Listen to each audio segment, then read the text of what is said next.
Hey guys, Chris here, welcome back. So I just wanted to go through and give a brief update again on both cars. I did this about a month ago or so, so I figured I'd go ahead and make another update.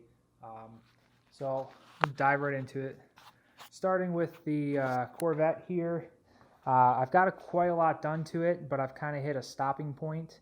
So far I have rebuilt the torque tube. So the torque tube's completely rebuilt, new bearings, seals, couplers, everything. So that's done. I ended up breaking the shifter box, the lower shifter box. So I bought an MGW shifter and their unique billet lower box. So it's going to have a completely different shifter. Up at the front of the car, I've put a new pilot bearing in the back of the engine, replaced the rear main cover, rear main seal. I upgraded to a billet oil galley plug to get rid of the plastic factory one. I've taken the intake manifold off, cleaned up everything. I cleaned up the valve covers. There was a mouse nest up here I cleaned, a bunch of dirt and junk. I also looked at the oil pressure sensor, which is behind the manifold, to make sure that's not leaking. And then I serviced the fuel injectors, so I changed the filters in them, changed the O-rings, and I found a pintle cap or two that was missing, so I cleaned all that up. I've taken the air system off, which is a emissions thing to preheat catalytic converters. So I pulled all that piping off, and there's a pump up in the fender. I pulled that out. That's really the main reason I took the intake manifold off, because there's a bolt that holds that air tubing in, and it's behind the manifold. So I took the manifold off to remove that air system, and then while I was in there, I checked for leaks and cleaned everything up. So basically, I have the rear main cover, the rear main seal, the pilot bushing bearing. I have all that stuff in. I have the torque tube done. The big thing I'm waiting on is the clutch, though. I ordered a Mantic ER2 clutch and pressure plate and a new flywheel, but it's been back ordered. I ordered it 6 weeks ago and it still hasn't shipped, so that's turning out to be a huge delay. I never thought it would take 6 weeks to get the clutch, so I'm still waiting on that, unfortunately, and that's preventing a lot of the car going back together. So other things I'm working on, I have the passenger fuel tank here out of the car because the fuel gauge never worked for me in the time that I've had it.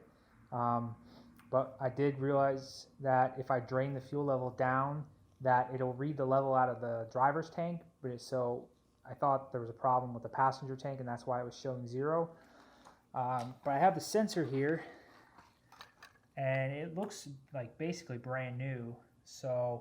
And I tested the resistance, and it's reading the correct resistance. So I don't really know what's wrong with it. I think I'm just going to clean everything up really well and put it back together and kind of just see what happens. Also working on what I'm going to start working on tonight is the transmission back here. As you can see, it's really dirty. So it doesn't look like it's actually leaking on the ground. Like, I don't see any puddles or drips or anything, but it's just really dirty. So I'm going to go through and clean it up really well. There's another mouse nest up there I'm going to clean up. I'm just going to wipe down the transmission and the diff, and I'll probably just have to watch it throughout the year and try to figure out where this leak is coming from. So yeah, that's what I'm working on now.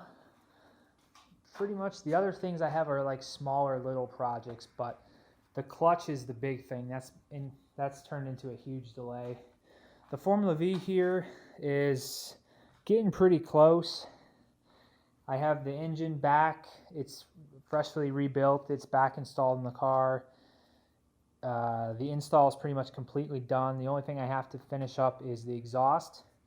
So this header here never fit the car right. It basically touched the roll bar.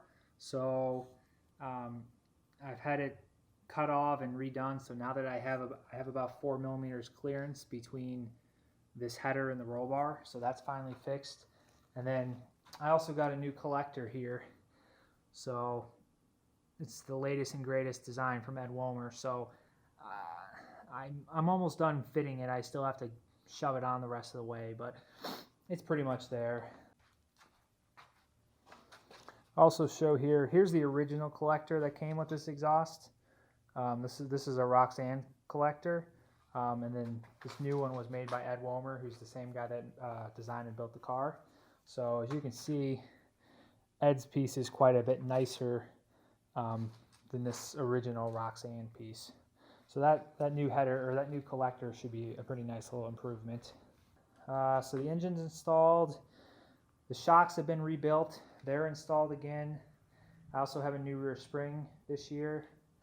So the front shocks are up here. I just haven't put them on yet. I just got back the spindles today, so I can put the spindles on. And then the spindles were the last thing I was really waiting for. And I've already done about half of my checklist. But now that I have the spindles, I can put those back on and I can pretty quickly finish up the rest of it. And then it's just like doing the alignment and bleeding the brakes and the clutch and, you know, stuff like that. So getting pretty close on the race car.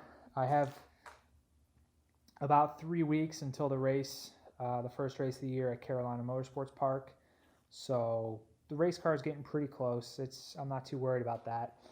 The Corvette, unfortunately, it looks like I'm going to miss the first autocross, maybe even the second autocross, because if that clutch ships this week, I probably won't get it to next week, and then I have to take it to a machine shop so that they can match balance it to the original one, because the flywheel and the clutch and stuff, these are externally balanced from the factory. So when you put a new clutch on these, you have to match balance the new assembly to the old assembly, otherwise you're going to have vibrations.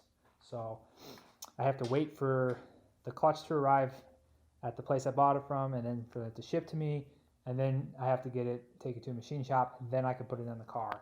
And with the Formula Vee race only being 3 weeks away, I don't really see the clutch going back in this car until after that race, which is kind of a bummer because it's been nice out and I'm missing days where I could be driving the car.